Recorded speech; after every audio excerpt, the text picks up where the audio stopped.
যদিও আমি romantic cinema দেখি না এবং আমি তাদের ভিডিও তৈরি করি না, কিন্তু এই সায়ারা সিনেমাটি এত প্রচারিত এবং ভালো রেটিং পেয়েছে যে কারণে আমি হৃদয়ে পাথর রেখে এই সিনেমাটি দেখেছি এবং এটি আমার খুব ভালো লেগেছে। তাই যদি আপনি এই আকর্ষণীয় রোমান্টিক সিনেমাটি বুঝতে চান তবে এই ভিডিওটি দেখতে থাকুন। আজ আমি সংক্ষেপে সায়ারা সিনেমাটি ব্যাখ্যা করব। তাহলে শুরু করা যাক। এটি মুম্বাই শহরের ভানি বাত্রা নামে এক তরুণীর গল্প, যে কবিতা লেখার প্রতি আগ্রহী ছিল। ভানি যখন তার পড়াশোনা শেষ করে কলেজ ছেড়ে চলে যায়, তখন সে তার এক সিনিয়র বন্ধু মহেশ আয়ারকে বিয়ে করার সিদ্ধান্ত নেয়। তারপর যখন বিয়ের দিন আসে, ভানি তার পরিবারের সাথে আদালতে পৌঁছায়, কিন্তু মহেশ সেখানে আসে না এবং সে ভানিকে ফোন করে বলে যে সে অন্য কারো প্রেমে পড়েছে এবং সেই কারণেই সে তাকে বিয়ে করবে না। কিন্তু সত্য ছিল যে মহেশ লোভের বশবর্তী হয়ে একটি মেয়েকে বিয়ে করে একটি কোম্পানির মালিক হয়ে যায়। এখানে খবরটি শুনে বাণী অজ্ঞান হয়ে পড়ে এবং তারপর সে বিষণ্ণতায় ডুবে যায়, কারণ সে মহেশকে খুব ভালোবাসত এবং তার সাথে সম্পর্ক ছিন্ন করা বাণীর জন্য একটি বড় ধাক্কা। তারপর অনেক কষ্টে সে তার বাড়ি ছেড়ে একটি সোশ্যাল মিডিয়া কোম্পানিতে লেখার চাকরির জন্য আবেদন করে। তারপর যখন বাণী সেই কোম্পানিতে ইন্টারভিউয়ের জন্য যায়, তখন তার সাথে কৃষ কাপুর নামে এক ছেলের দেখা হয়। কৃষ এবং তার বন্ধুদের জোশ নামে একটি মিউজিক ব্যান্ড ছিল, যেখানে বাকিরা সবাই বাদ্যযন্ত্র বাজাত এবং কৃষ সঙ্গীত রচনা করতেন এবং প্রধান গান গাইতেন। তাদের দলে ক্লিও নামে এক ধনী ছেলে ছিল যার বাবার একটি রেকর্ড ছিল। তারপর একদিন তাদের একটি গান হিট হয়ে যায়।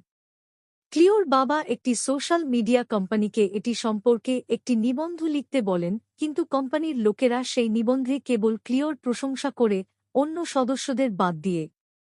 এতে কেভি রেগে যায়। ইতিমধ্যে সে সেখানে ভানির সাথে দেখা করে এবং তার ডায়েরি দেখতে পায় যেখানে ভানি তাকে শায়রি লিখতেন। কৃষ তার লেখা পছন্দ করে এবং তারপর সে সেখান থেকে চলে যায়। তার বন্ধুরা এই নাটকে বিরক্ত হয়। তাই কৃষ তখন একা একটি অনুষ্ঠান করে যা একটি বিশাল হিট হয়ে ওঠে। তাই কেভি তাকে একটি প্রস্তাব দেয় যেখানে প্রিন্স নামে একজন বড় গায়ক একটি নতুন ধরনের গান চেয়েছিলেন।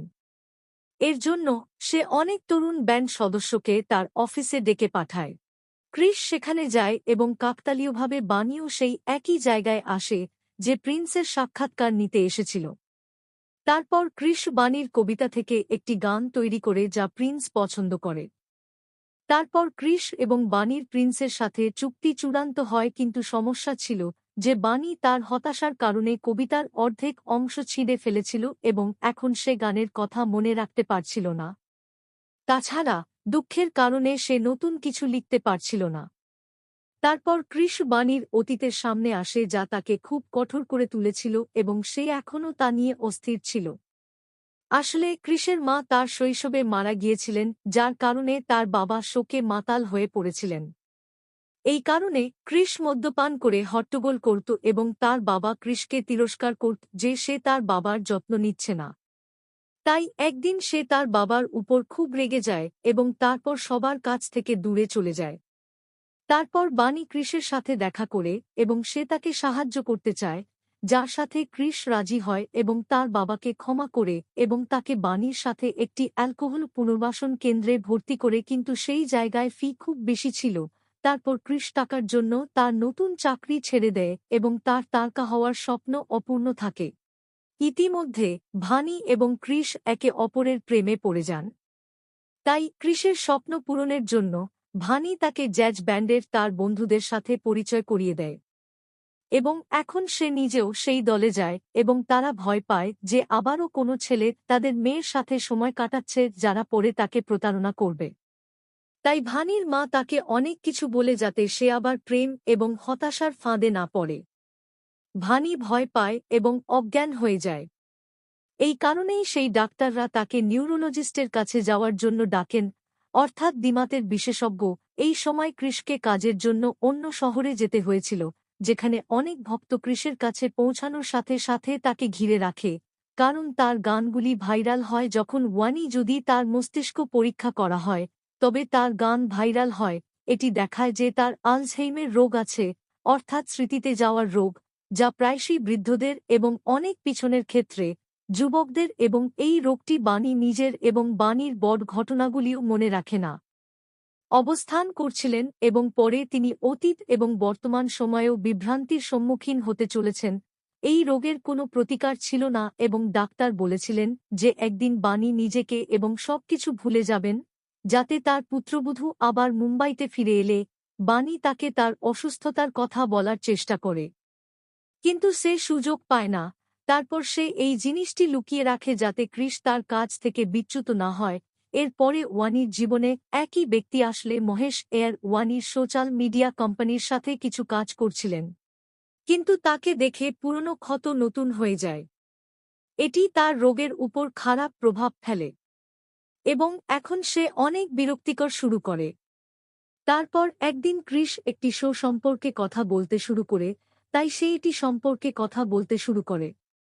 কিন্তু মহেশ মনে করেন বাণী মজা করছেন, সেজন্য সে তাকে দেখে হাসে।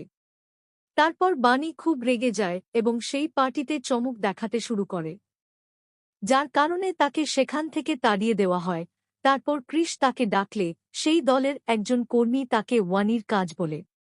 এটি শুনে ক্রিস তার ফ্লাইট ছেড়ে সেখানে আসে এবং সে ওয়ানির ব্যাগে তার মেডিকেল রিপোর্ট দেখে, যাতে সে এই রোগ সম্পর্কে জানতে পারে। কিন্তু ক্রিস তার অসুস্থতা নিয়ে চিন্তা করে না, সে যেকোনো অবস্থাতেই তার সাথে থাকতে চেয়েছিল। তারপর ক্রিস এবং বাণীর বাবা-মা তাকে একই নিউরোলজিস্টের কাছে নিয়ে যায়, যিনি তাদের বলেন কিভাবে অসুস্থতা নিয়ন্ত্রণ করা যায়। এর জন্য ওষুধের সাথে একটি স্বাস্থ্যকর রুটিন অনুসরণ করতে হবে। তারপর বাণীর বাবা-মা তাকে 2 মাসের জন্য কোথাও নিয়ে যাওয়ার কথা ভাবেন, কিন্তু ক্রিস নিজেই এটি করার সিদ্ধান্ত নেন কারণ এখন বাণীর বাবা-মা তাকে বিশ্বাস করতে শুরু করেছেন। তারপর তিনি তার সমস্ত বন্ধুদের সাথে নিয়ে যান। সেখানে দুজনেই কয়েকদিনের জন্য অনেক উপভোগ করেন, কিন্তু ক্রিসের ব্যান্ডের তার প্রয়োজন হয়, তাই বাণী তাকে তার কাজ শুরু করার জন্য ডাকে। তারপর একদিন ক্রিস একটি কনসার্টে যায় এবং বাণীও তার সাথে আসে। মহেশ সেই জায়গায় থাকে। মহেশ তার অসুস্থতার কথা জানত না এবং সে ভাবছিল যে বাণী এখনও তাকে পছন্দ করে, তাই সে এর সুযোগ নেওয়ার কথা হবে এবং সে বাণীকে একটি ঘরে নিয়ে যায়। অন্যদিকে যখন ক্রিস বাণীকে কোথাও খুঁজে পায় না, তখন সে তার অনুষ্ঠান ছেড়ে সেই ঘরে আসে এবং সে মহেশকে চিনতে পারছিল না এবং সে ক্রিসকে চিনতে পারছিল না। তাই যখন সে মহেশকে হত্যা করতে দেখে, তখন সে খুব রেগে যায় এবং ক্রিসকে ছুরি দিয়ে আক্রমণ করে। তারপর ক্রিস কোনোভাবে তাকে শান্ত করে এবং তাকে সমুদ্র সৈকতের বাড়িতে নিয়ে যায়। পরের দিন ক্রিস তার দুঃখে একটি সঙ্গীত তৈরি করে এবং বাণীকে বলে যে সে এই সুরটি তার এক বন্ধুর জন্য তৈরি করেছে কারণ তার বান্ধবী তাকে ছেড়ে অনেক দূরে চলে যাচ্ছে। তারপর বাণী তাকে বলে যে সে সেই সঙ্গীতের জন্য একটি গান তৈরি করবে। এর পরে ক্রিস সেখান থেকে চলে যায় এবং তার বন্ধুদের কাছে যায় এবং তাদের বলে যে সে ব্যান্ড ছেড়ে চলে যাচ্ছে কারণ তাকে বাণীর সাথে থাকতে হবে এবং তার যত্ন নিতে হবে। এতে তার বন্ধুরা খুব রেগে যায়, কিন্তু ক্রিস তার সিদ্ধান্ত পরিবর্তন করে না। তারপর সে বলতে পারে একজন একাকী ঘুরে বেড়ানো তারকা। কবিতাটি দেখার পর ক্রিস মনে করে বাণী যা বলেছিল তা শুনলে তার বন্ধুর বান্ধবী ফিরে আসবে। তাই সে এটির উপর একটি গান তৈরি করার সিদ্ধান্ত নেয়। তারপর ক্রিস তার বন্ধুদের কাছে যায় এবং ক্রিস এর জন্য সুপারস্টার হয়ে ওঠে, কিন্তু বাণী এখনও ফিরে আসেনি বলে সে খুশি ছিল না। তাই ক্রিস সিদ্ধান্ত নেয় যে বাণীকে না পাওয়া পর্যন্ত বিশ্বের সর্বত্র সেই গানটি গাইবে। এইভাবে 1 বছর কেটে যায়, কিন্তু তারপর একদিন ক্রিস এবং তার বন্ধুরা তাদের সবচেয়ে বড় শো করতে লন্ডনে যায়। তারপর কেভি একটি স্টেডিয়ামের স্ক্রিনে তাদের গানের উপর তৈরি রিলগুলি বাজাতে শুরু করে। তারপর সে সেই রিলগুলির একটিতে বাণীকে দেখতে পায়। সে তৎক্ষণাৎ একা মানালিতে যায় এবং সেই রিল সম্পর্কে সকলকে জিজ্ঞাসা করে। সে একটি মহিলা আশ্রমে পৌঁছায় যেখানে রিসেপশনিস্ট তাকে বলে যে বাণী 1 বছর ধরে সেখানে বসবাস করছে এবং এখন তার স্মৃতিশক্তি খুব দুর্বল হয়ে পড়েছে, কিন্তু সে এখনও এটি ভুলে যায়নি। সেই চিঠিতে বাণী লিখেছিলেন যে যখন তিনি বুঝতে পারলেন যে মহেশের কারণে তিনি ক্রিসকে আক্রমণ করেছেন, তখন তিনি খুব অনুতপ্ত হয়েছিলেন এবং তিনি অনুভব করেছিলেন যে তিনি তার অসুস্থতার কারণে ক্রিসের জীবন নষ্ট করছেন। তাই সে সেদিন সবকিছু ছেড়ে চলে যায় এবং পড়াশোনা করার পরে ক্রিস সেখানে বানির সাথে দেখা করে। তারপর ক্রিস তাকে আশ্রম থেকে দূরে একটি মাঠে নিয়ে যায় এবং সেখানে তার পুরানো কথা এবং অভ্যাসগুলি পুনরাবৃত্তি করে, যা দেখে বানি সবকিছু মনে রাখে এবং তারা উভয়ই এক হয়ে যায়। তারপর ক্রিস তাকে চুম্বন করে এবং তারা উভয়ই বিয়ে করে এবং ক্রিস তাকে তার সাথে লন্ডনের শোতে নিয়ে যায় এবং বিশ্বকে তার সাফল্যের রহস্য বলে। তো বন্ধুরা, এটি ছিল সায়রা সিনেমার ব্যাখ্যা।